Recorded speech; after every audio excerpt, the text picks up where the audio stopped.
อรุณสวัสดิ์เศรษฐีทุกคนนะครับผมจอห์นนะก็อยู่กับธุรกิจนี้มา29ปีแล้วสำคัญที่สุดคือผมใช้สินค้าทุกอย่างของ New Skin ตั้งแต่ภายในและภายนอกมา29ปี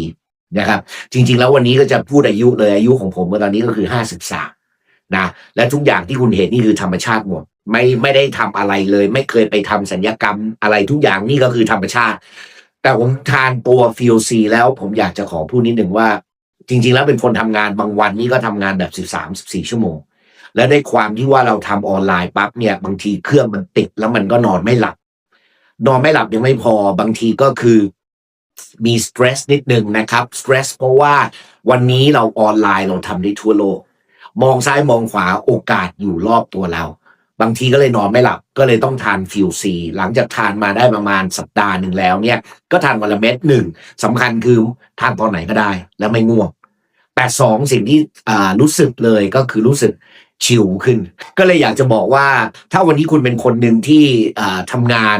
หรือเจอความเครียดเยอะๆผมเชื่อว่า Feel C นี้จะทำให้คุณ Feel Chill สุดท้ายนะครับก็สินค้า New Skin สุดยอดแล้วผมเองคือคนหนึ่งที่เวลาผ่านไป29ปีพิสูจน์เลยว่ามันไม่ใช่ทานวันเดียวแล้วเห็นผลแต่ระยะยาวสินค้าเรา the best